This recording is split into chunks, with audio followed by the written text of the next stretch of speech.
I feel like I take on the majority of the mental load with my partner, and I don't know how to find balance.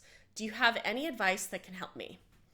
So, for anyone who doesn't know, the mental load is a term that was coined by a person whose name I've just forgotten to discuss the way that in relationships, sometimes even if the actual like execution of chores is relatively equal or equitable, often one partner, generally in a cis-het relationship, the woman is in charge of the mental load, which is keeping track of what needs to get done when, the shopping list, the chores, the doctor's appointments, the birthdays, the anniversaries, right? All of these little things that go into keeping a relationship running, keeping a household running, keeping connections with family and friends running.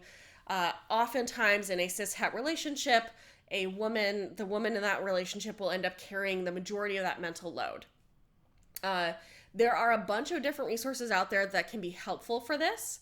Fair Play is a system that looks at dividing up all of the tasks of your household on a weekly basis using a deck of cards.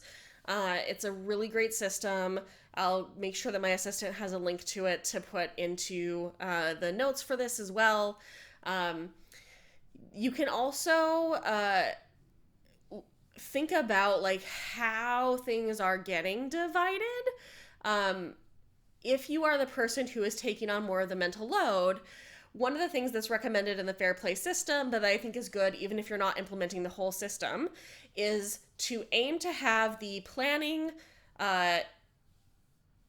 the conception, planning, and execution of a task all on one person. So whoever owns the task is responsible with coming up with how to do it, creating the plan, implementing the plan, doing the plan themselves. Sometimes what can happen is if you are used to being the one carrying the mental load, you may also have very particular ways you want things done. And going instead to this model of having everybody be responsible fully for their task can mean letting go of those specifics of execution so that you can have less of the mental load. And so what they talk about in the system is that when you sit down about the task, if you don't agree with exactly what has to happen with the task or how it has to be done, you have to agree on what the goal is related to that task. Like, what does it mean for it to be completed? What are the values you have around it? So if the task is dishes, and you think dishes should be fully done after every meal, there should never be anything left in the sink, but the person whose task it is for that week does not agree with that, then like maybe the goal is reduce the risk of pests and mold and bacteria. So that might mean that dishes get done once a day.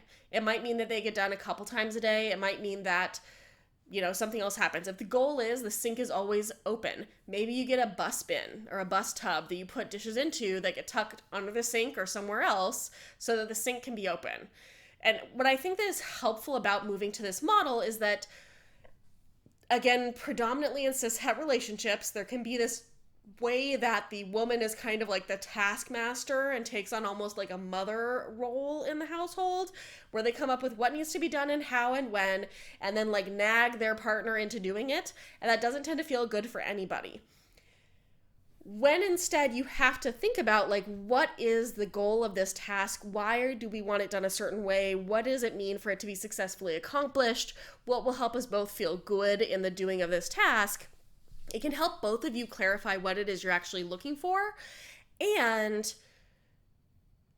help you realize when you're attached to specifics of execution that aren't necessary for the task to be completed.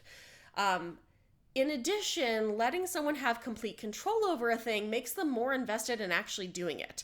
If all someone is doing is executing the chores you tell them to do the way you tell them to do them when you tell them to do them, there's very little likelihood that they're going to actually be invested in them or follow through on them.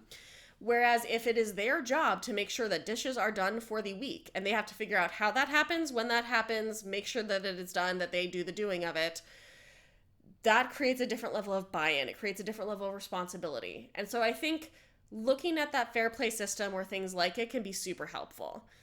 The other thing is a lot of people who have talked about this, again, it's usually talked about in cis-het relationships, have said that part of moving out of being the person who carries the majority of the mental load is you have to be willing to let some balls drop. if you have been carrying the majority of the mental load and you're going to no longer do it, part of letting your partner take it on is that there is a probability they will fail. And you have to be ready for that. You have to be okay with not stepping back in and taking it back on when things fall apart, because they aren't used to doing it. It's not on their regular task list. If you're used to figuring out, like, okay, we need groceries this week, have I checked the pantry?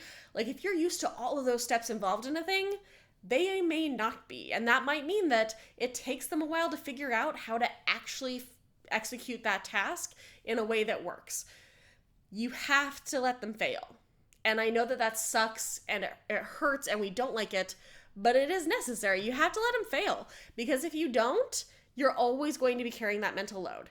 Part of letting them carry the mental load is actually letting them carry it, which means not stepping in to fix it if they don't do it.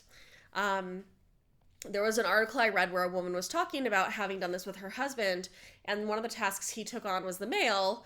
And as a result, he just didn't check the mail for a couple months. And he ended up having like a speeding ticket or something that ended up having huge fees because it was so overdue. And that was just the consequence of letting that go, just letting that ball drop, right? And so part of this is actually letting go of the tasks. And that is scary and it's hard, and you have to in order to get that mental load rebalanced.